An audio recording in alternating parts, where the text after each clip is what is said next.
اپنے مستقبل کو بنائیے اور اس ملک کے مستقبل کو تابناک بنائیے، اور یہ سوچئے ایک سفر تھا جو گزر گیا، کوئی نشہ تھا جو اتر گیا۔ بہت بہت شکریہ۔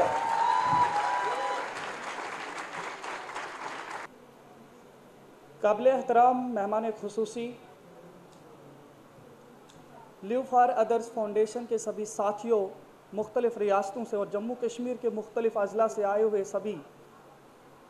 شرکا حضرات، السلام علیکم۔ زیر بحث قرارداد منشیات، جسے انگریزی میں ڈرگز کہتے ہیں، اور جب ڈرگز ہمارے ذہنوں میں آتا ہے تو ڈرگز سے ہم صرف اور صرف ان بڑے نشوں کے بارے میں سوچتے ہیں جس طریقے سے کہ سینگی لگوانا، یا اس کے علاوہ افیم ہے، گانجا ہے، یا باقی ساری نشہ ہے۔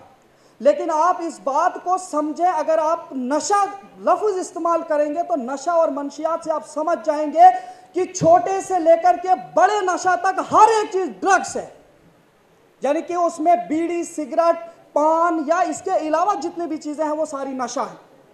اور کیوں ضرورت محسوس ہوئی اس آرگنائزیشن کو اسی مدعے پر بحث کرنے کی؟ آپ اس بات پر یقین مانیں کہ ہمارے مستقبل کا معمار، ہمارا نوجوان برباد ہو رہا ہے صرف اسی وجہ سے کہ وہ نشہ کر رہا ہے،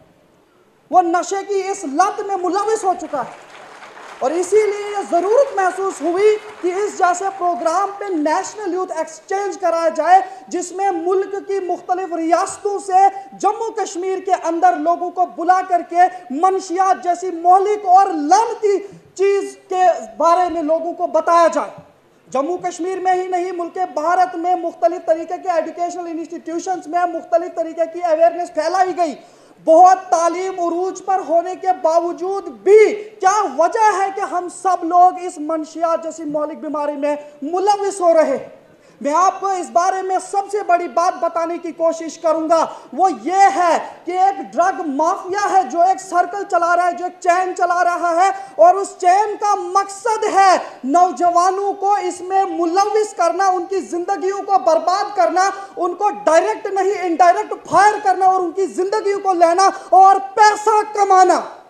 اور اسی پیسے کی وجہ سے ہمارے ملک کے مستقبل کو وہ ڈبو رہے۔ اور یقین مانے کہ اگر ہمارا نوجوان، ہماری انرجی، ہماری پاور، ہمارے طاقتور نوجوان اس لت میں ملوث ہو گئے تو یقین مانے ہمارا ملک ختم ہو سکتا ہے۔ اور اگر ہمارا ملک بچانا ہے تو ہمارے نوجوانوں کو بچانا ہے، اور ان نوجوانوں کو ہر اس چیز سے بچانا ہے جو چیز ان کو اس ملک کے مستقبل سے روکتی ہے۔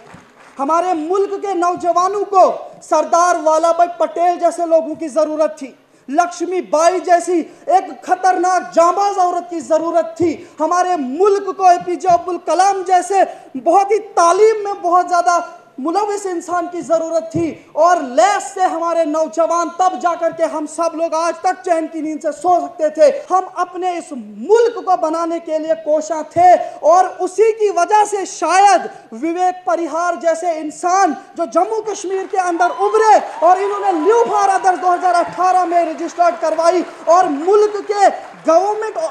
آفیشلز سے مل کر کے انہوں نے ان تمام چیزوں کو، ان تمام سماجی امور میں اپنا ایک بہت بڑا یوگدان دیا۔ صرف اپنا یوگدان نہیں بلکہ دیش کے کونے کونے سے ہر نوجوان کا یوگدان اس وقت وویک پریہار لے رہے ہیں۔ یہ تبھی ممکن ہوا جب انہوں نے اپنے آپ کو اس لت سے بچایا۔ سب سے بڑا طریقہ ہے اس لت سے بچنے کا، وہ یہ ہے کہ آپ اپنی تعلیم کے ساتھ ساتھ اپنے ایجوکیشنل انسٹیٹیوشنز میں کو کریکولر ایکٹیویٹیز میں پارٹیسپیٹ کرتے رہیے، چاہے وہ ثقافتی پروگرام ہوں، چاہے وہ تہذیبی ہوں، چاہے وہ تمدنی ہوں، چاہے وہ تعلیم سے جڑے ہوں، چاہے وہ تعلیم کے بغیر دوسرے سماجی امور میں جڑے ہوں۔ جب آپ ان تمام امور سے جڑیں گے نا تو ڈرگز جیسی یہ لعنت ہمارے دماغ میں ہی نہیں آئے گی۔ میں آپ سے یہی کہنا چاہتا ہوں، ہمارے نوجوان کیا سوچتے ہیں جب وہ ڈپریشن کا شکار ہوتے ہیں، جب انہیں دماغی کوئی توازن بگڑ جاتا ہے، جب وہ کسی سوچ میں جاتے ہیں، اس کی وجہ یہ ہے کہ وہ اپنا کام ڈھونڈتے ہیں، انہیں کام نہیں ملتا ہے، وہ اپنے طرز عمل ڈھونڈتے ہیں، انہیں کوئی طرز عمل نہیں ملتا، وہ اپنی سوچ ڈھونڈتے ہیں، ان کو اپنی سوچ نہیں ملتی ہے، اور بعد میں ان کو لگتا ہے اگر میں نشہ کروں گا تو یہ مجھے کیا کرے گا، یہ مجھے سکون دے گا، راحت دے گا۔